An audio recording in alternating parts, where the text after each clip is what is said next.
शब्दों का सृजन, भावनाओं की धार, साहित्य है हमारे जीवन का अमिट आधार। नमस्कार, स्वागतम, अभिनंदन। आप देख रहे हैं कार्यक्रम साहित्य की।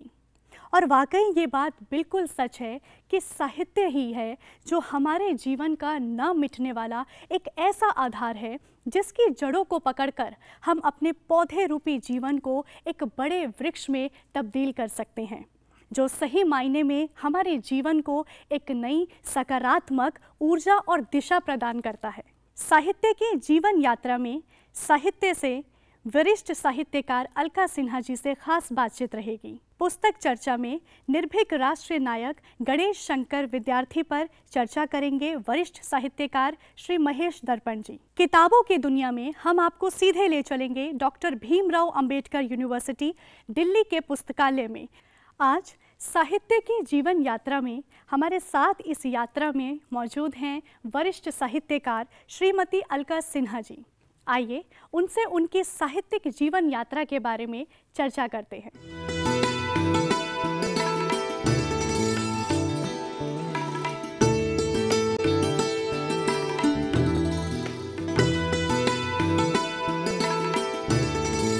मैं महज भाषा नहीं, भाषण नहीं, एहसास हूँ। मैं महज कविता नहीं, रचना नहीं, विश्वास हूँ। इन सुंदर पंक्तियों के साथ में आज का कार्यक्रम साहित्य की में मैं अंशु अग्रवाल आप सभी का स्वागत करती हूँ, अभिनंदन करती हूँ। साहित्य समाज का वो पहलू है जिसके बिना जीवन की परिकल्पना करना थोड़ा मुश्किल है।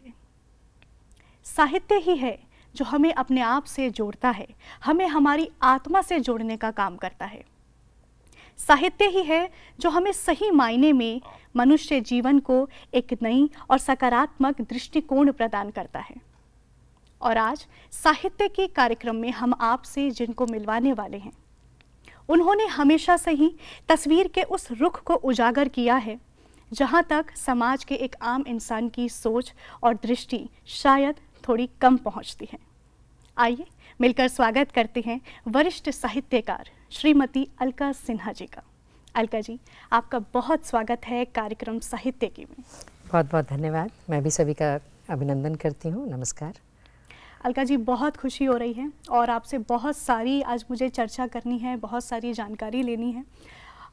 लेकिन सबसे पहले कार्यक्रम की शुरुआत में आपकी यात्रा को जानने में बहुत ज़्यादा इच्छुक हूँ। तो कैसे शुरुआत हुई आपके साहित्यिक जीवन की, या बात करें आपकी साहित्यिक यात्रा की, तो उस बारे में बताइए। जहाँ तक बात है यात्रा की, तो अंशु मैं ये कहना चाहूँगी कि हम ये नहीं जानते कि हम एक यात्रा पर निकल चुके हैं।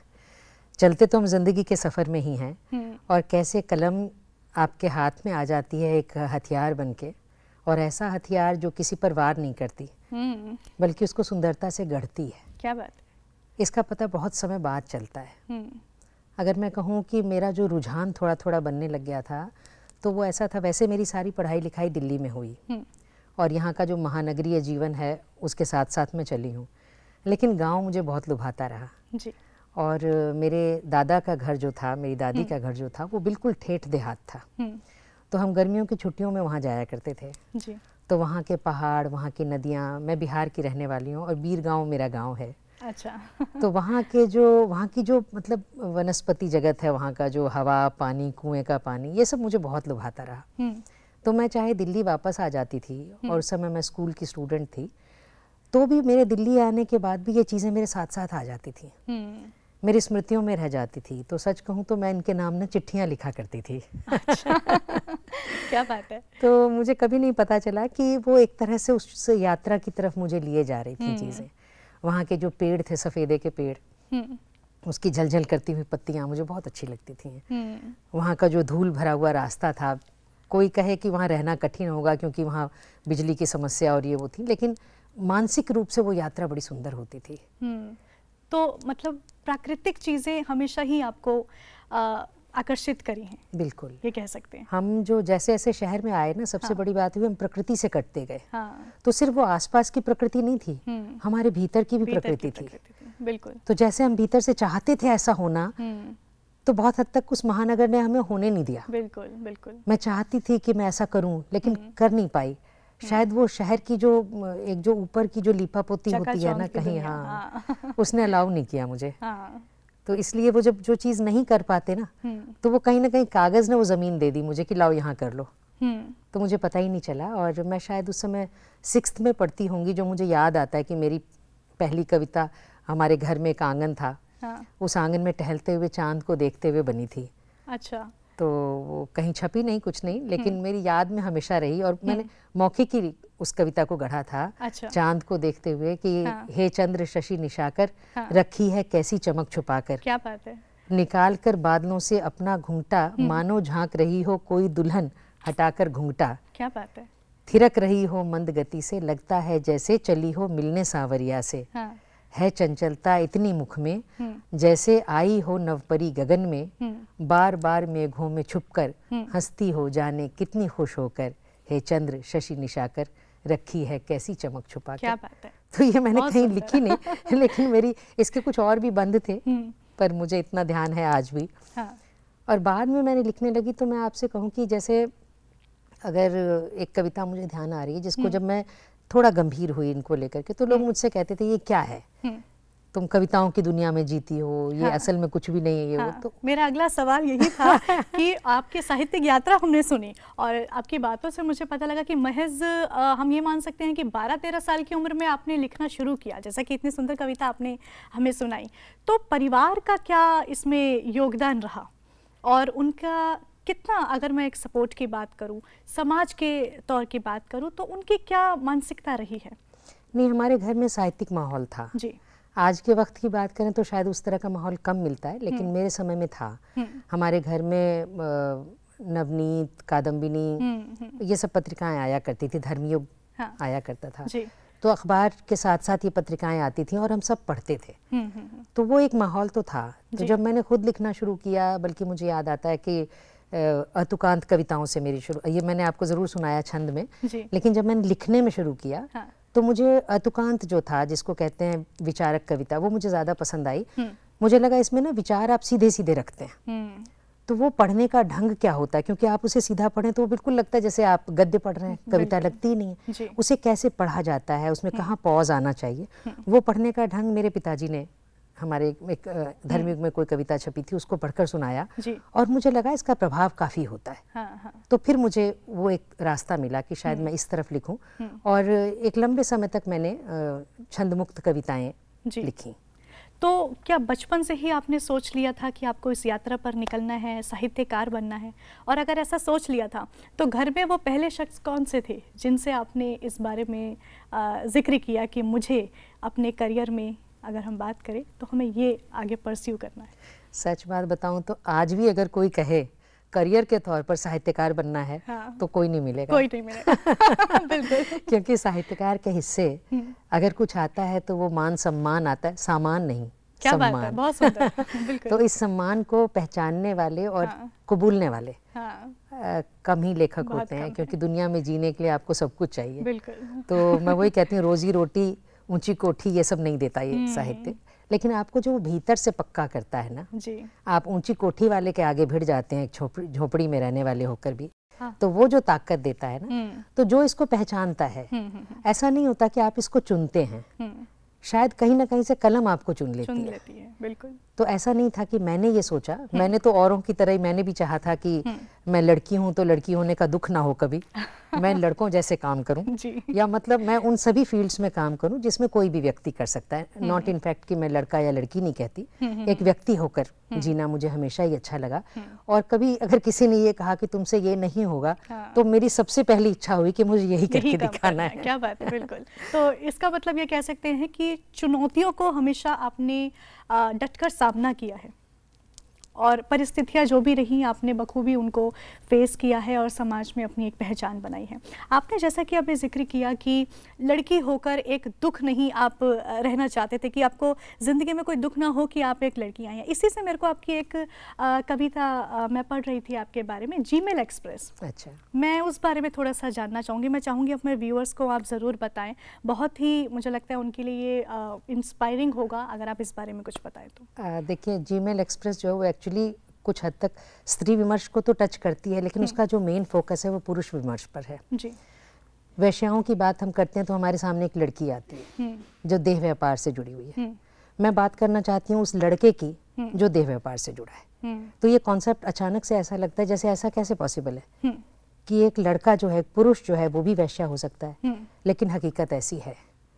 तो मैं यहाँ इससे पहले कि मैं पुरुष वैश्याओं पर आकर बात करूँ, मैं जो स्त्री की तकलीफ है जिसकी वजह से मैंने कहा कि मुझे ये दुख ना रहे, वो क्यों रहा? क्योंकि हर वक्त ना आपको एक एक कदम पर इम्तिहान देना होता है। आप ढंग से सो भी नहीं सकते, एक स्त्री होने के नाते आप सो भी नहीं सकते हैं, एक सहज नींद नहीं ले सकते, नींद में भी जगे रह जाते हैं। एक पंक्ति में मैंने अपनी कविता में इस बात को कहा है कि एक औरत की जिंदगी कैसी, एक लड़की की, बच्ची सी औरत भी नहीं, एक छोटी सी लड़की वो भी जीती है तो चढ़ती उम्र की लड़की भी कितनी सजग हो जाती है। एक पंक्ति में मैंने बात कही है कि जिंदगी को जिया मैंने इतना चौकस होकर, जिंदगी को जिया मैंने इतना चौकस होकर, जैसे कि नींद में भी रहती है सजग कोई चढ़ती उम्र की लड़की, कि कहीं उसके पैरों से चादर न उघड़ जाए। हाँ, क्या बात है। आज पुस्तक चर्चा सेगमेंट में हम आपके लिए जो पुस्तक लेकर आए हैं उसका शीर्षक है निर्भीक राष्ट्र नायक गणेश शंकर विद्यार्थी जी की पुस्तक। इस पुस्तक पर चर्चा करने के लिए स्टूडियो में उपस्थित होंगे डॉक्टर महेश दर्पण जी।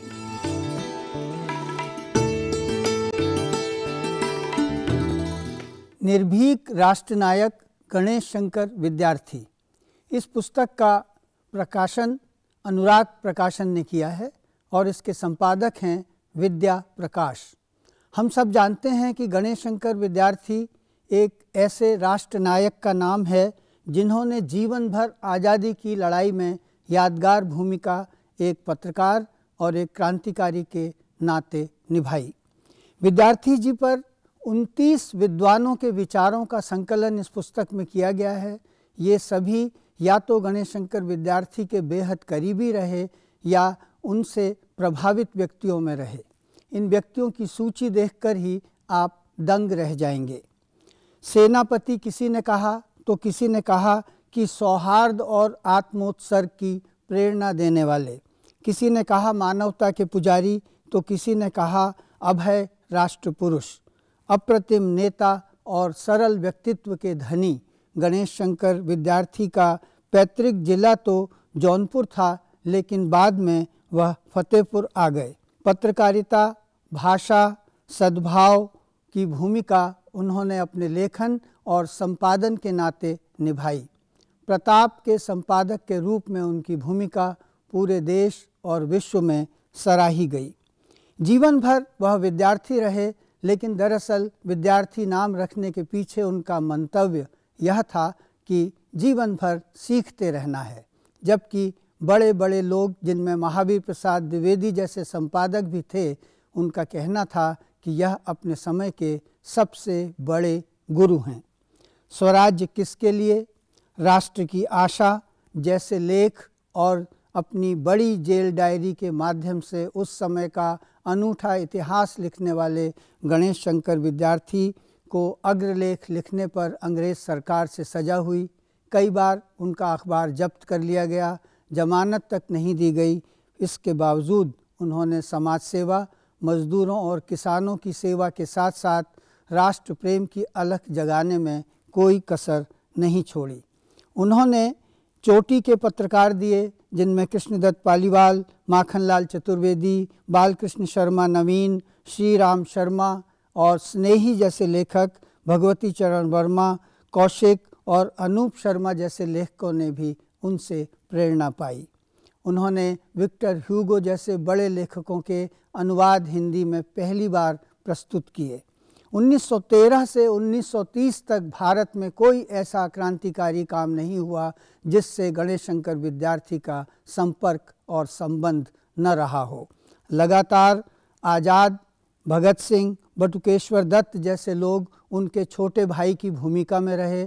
भगत सिंह ने तो उनकी प्रताप प्रेस में एक कंपोजिटर के रूप में काम भी किया। बेटी विमला विद्यार्थी का संस्मरण बताता है कि वह एक आदर्श पिता थे। उन्होंने कभी बेटे और बेटी में कोई भेद नहीं किया। अपनी अपढ़ पत्नी को भी वह देश की संपूर्ण स्थिति से इस तरह वाकिफ कराते थे कि उनमें भी क्रांति की आग धधकने लगी थी। उनका संपूर्ण जीवन वृत्त इस पुस्तक में प्रस्तुत है। अंग्रेज़ों के चाटुकारों की आलोचना से वह कभी नहीं पीछे हटे। गणेश शंकर विद्यार्थी का जीवन एक ऐसे व्यक्ति का जीवन है जिससे हम बड़े बड़े आदर्श ही नहीं, मानवता के नैतिक मूल्यों की सीख भी ले सकते हैं। आज इस पुस्तक को पढ़ना पाठकों के लिए इसलिए बेहद ज़रूरी है कि हम जान सकें कि महात्मा गांधी से लेकर और जवाहरलाल नेहरू तक कौन व्यक्ति ऐसा न था जो उनसे प्रभावित न रहा हो और जिसने उनके आदर्श गुणों की सराहना न की हो। आज किताबों की दुनिया में आइए हम आपको सीधे ले चलते हैं डॉक्टर भीमराव अंबेडकर यूनिवर्सिटी दिल्ली के पुस्तकालय में, जहां हमने इस पुस्तकालय के कुलपति प्रोफेसर अनु सिंह लाथर जी से बातचीत की और साथ ही पुस्तकालय के अध्यक्ष डॉक्टर संजीव कुमार जी से भी खास बातचीत की।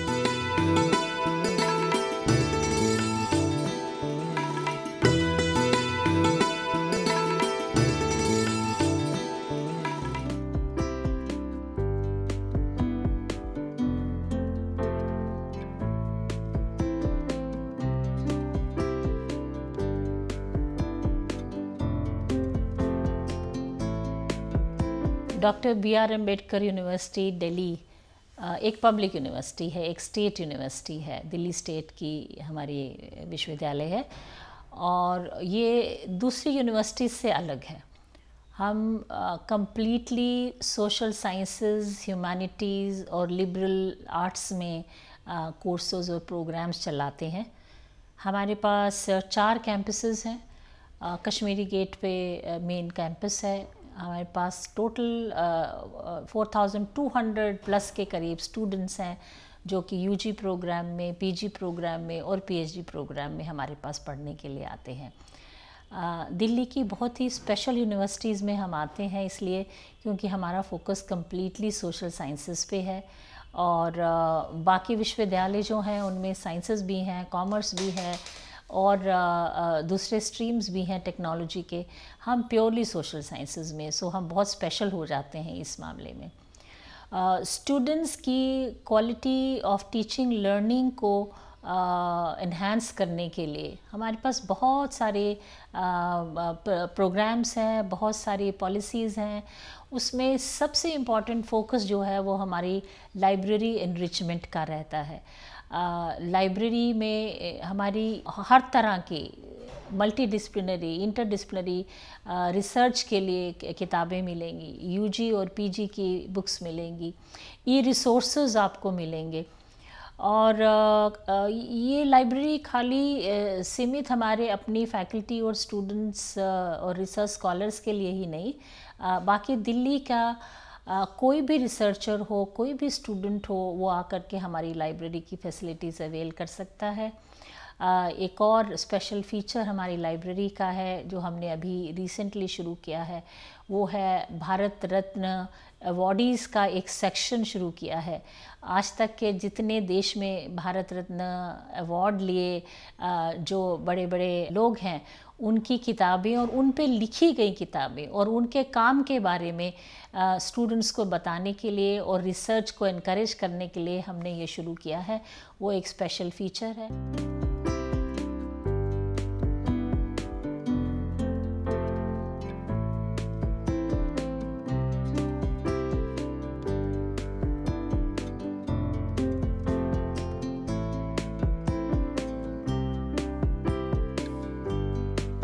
इस पुस्तकालय का आरंभ 2009 में द्वारका से सेंटर से हुआ था। उसके बाद 2009 से 2013 तक द्वारका में एक लाइब्रेरी थी। उस लाइब्रेरी के उपरांत यहाँ पे 2011 में कश्मीरी गेट सेंटर, जो अभी डॉक्टर बी.आर. अम्बेडकर का मुख्यालय है, यहाँ पे लाइब्रेरी शिफ्ट की गई 2011 से। और 2016 में हमारा एक और सेंटर शुरू हुआ, करमपुरा सेंटर, जहाँ पे लाइब्रेरी की स्थापना की गई। उसके बाद 2017 में हमारा एक लोधी रोड कैंपस भी स्थापित हुआ, जहां एक और लाइब्रेरी इसी की ब्रांच खोली गई। और उसके बाद 2021 में हमारा एक SHRM सेंटर है जो कि कुतुब इंस्टीट्यूशन एरिया में, वहां पे ये एक और लाइब्रेरी स्थापित की गई। तो कुल मिला के आज की डेट में तिथि में हमारे पास 4 लाइब्रेरीज हैं। पुस्तकालय का संग्रह दो भागों में है, एक प्रिंट रिसोर्सेज और नॉन प्रिंट रिसोर्सेज और इलेक्ट्रॉनिक रिसोर्सेज। तो प्रिंट रिसोर्सेज में हमारे पास करीब चारों कैंपस मिला के 86,000 के लगभग पुस्तकें हैं, जिसमें 92 पीरियोडिकल और समाचार पत्र आते हैं सारे सेंटर में मिला के। और अगर हम ई रिसोर्सेज की बात करें तो उसके अंदर हमारे पास 6,800 के करीब ऑनलाइन जर्नल्स हैं और 29 डेटाबेसेस हैं और करीब 2,30,000 के करीब ऑनलाइन ई पुस्तकें हैं, जो कि सारे सेंटर्स में कहीं से भी एक्सेस की जा सकती हैं। इसके यूज़र्स हमारे स्टूडेंट्स और फैकल्टी हैं और कभी कभी बाहर के रिसर्चर्स और वो भी लोग आते हैं। तो कुल मिला के आज की डेट में हमारे पास 5,000 के करीब यूज़र्स हैं। लाइब्रेरी, ये वाले जो मुख्यालय जो मेन लाइब्रेरी है कश्मीरी गेट की, ये सुबह 8 से लेकर रात को 8 बजे तक और शनिवार और इतवार को 9 से लेकर 5:30 बजे तक खोली जाती है। हमारे पास, जैसे मैंने बताया कि 5,000 के करीब हमारे पास रीडर्स हैं, जो कि हमारे विद्यार्थी और शिक्षकगण हैं। इस लाइब्रेरी के सेक्शन जो जनरल लाइब्रेरीज में होते हैं, जैसे हमारा बुक एक्विजिशन सेक्शन है, हमारा प्रोसेसिंग सेक्शन है, हमारा सर्कुलेशन सेक्शन है, मेंटेनेंस सेक्शन है और इंफॉर्मेशन टेक्नोलॉजी सेक्शन है, जो कि सारे लाइब्रेरी के कार्यकलापों को व्यवस्थित करता है। इस लाइब्रेरी में हमारे पास बहुत सारी सर्विसेज हैं। जो पहली सर्विस मैं आपको बताऊंगा, जो हमने अभी लॉन्च करी है, एक नई सर्विस जो पहले भी थी, अब हमने थोड़ा उसको बदल दिया है, जो कि समन्स डिस्कवरी सर्विस है, जो जिससे कि सारे ऑनलाइन रिसोर्सेज और हमारा लाइब्रेरी कैटलॉग एक जगह पे सर्च किया जा सकता है, जिससे यूजर्स को काफ़ी सुविधा होती है सर्च करने में। उन्हें अलग अलग डाटाबेस में जाके सर्च नहीं करना पड़ता, वो एक सिंगल पॉइंट पे सर्च कर लेते हैं। और उसके साथ हमारा लाइब्रेरी का ओपैक भी है, जो कि हमारा कोहा सॉफ्टवेयर चलता है, उसमें सारा सुविधाएं डाली हुई हैं।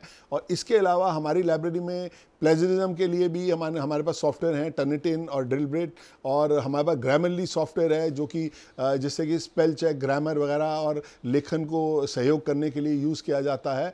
और हमारे पास रिमोट एक्सेस सॉफ्टवेयर हैं, जिससे कि बच्चे उसके थ्रू हमारी सारे रिसोर्सेज 24/7 कहीं से भी एक्सेस कर सकते हैं। और साथ में हमारी लाइब्रेरी में कुछ विजुअली इम्पायर्ड स्टूडेंट्स के लिए कुछ सॉफ्टवेयर, जैसे जॉज सॉफ्टवेयर है, जिससे ऑडियो बुक्स हैं, जिसकी मदद से वो भी लाइब्रेरी की चीज़ों को पढ़ सकते हैं, और कई सॉफ्टवेयर डेटाबेसेस भी हैं। रीडर्स को यही कहना चाहेंगे, जितनी सुविधाएं हम यहाँ दे रहे हैं, जितने डेटाबेसेस और जितना रिसोर्सेज यहाँ पे है, उसको अच्छे से यूज़ करें वो। तो दर्शकों, ये था हमारा आज का कार्यक्रम साहित्य की।